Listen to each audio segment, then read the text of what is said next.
fellow marketers and advertisers. Professor Wolters here, and today what we're going to talk about is how advertising and marketing can work together to help promote our products, okay? Because when advertisers are setting out to make their ads, there's a lot of different things they have to think about. Like, are we going to be setting up our ads in order to get people to notice our product? Or are we going to get it to have people remember our product? Or are we going to have our ads out there to get people to buy our products? And you've seen things out there. If you're looking at movies, right? They'll say, oh, hey, there's this movie coming up. Hey, buy tickets now. Hey, don't forget when it's released. There's different focuses of our advertising. And the thing is, advertisers, when we're looking at marketing, one of the big things we want to consider are the value propositions that our products and services have.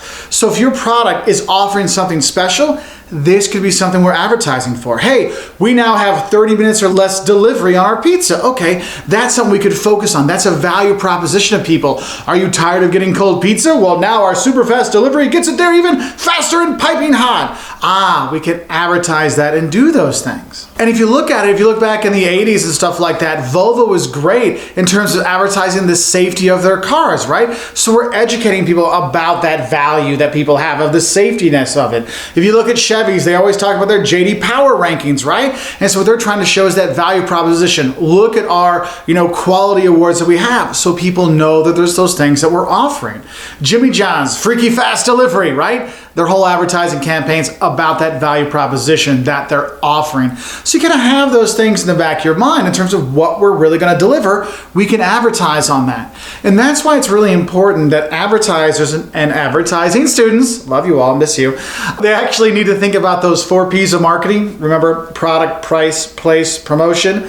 Coming back to you a bit, because think about it, we could have ads that focus on the product, right? We could talk about how sleek and beautiful my new Samsung phone is. Ooh, look, it's now in color. Wow, you can do these things. Or we could be looking at price, right? We could talk about the prices we have. Hey, this week only, everything is half off. We could focus on that in our advertisements.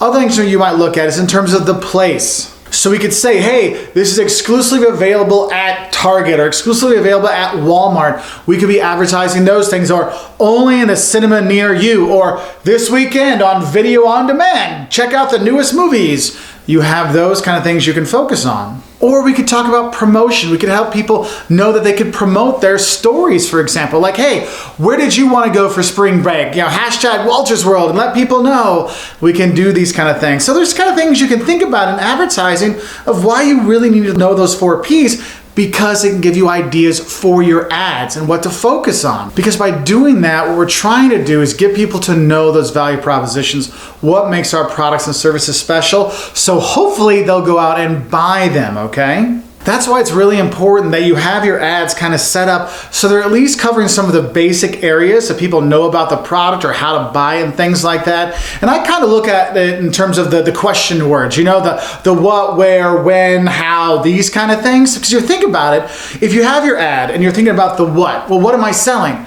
Isn't that the product? Isn't that the value proposition? These kind of things, we can lay it out. Talk about the actual product or the actual service, what you're going to get out of it. That whole with them, what's in it for me, you want to have that there. Because the problem is, if you have an ad and people aren't sure what is really being sold, you can have some confusion, and that ambiguity gets people not to buy. Like, is that commercial for a hamburger? Or is it for the guy's hair gel? I'm not really sure what it's supposed to be about.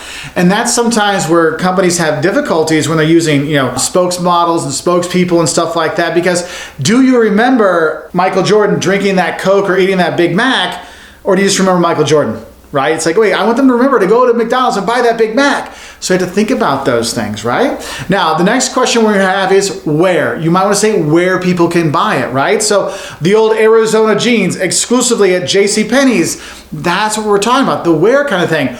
Only at your local theater. Well, there's that. Oh, where? I got it now. I understand. So you might want to put that in there. Another thing you might look at is when. When is the movie released? When can you get that DVD? Or when can you get it on video on demand? Or when is the newest Galaxy or iPhone coming out? You can advertise based on that when, that date kind of thing. And also you want to make sure you're putting in the who.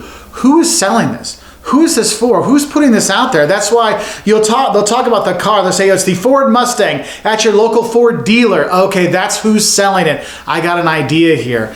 And the thing is when you're looking at all these question words, you can't answer them all well, you could answer them all in one ad, but who's going to watch a video that long? You have to think of the people you're advertising to, right? And so you might see that some ads just say aware. Another one talks about the when. Another one has the what.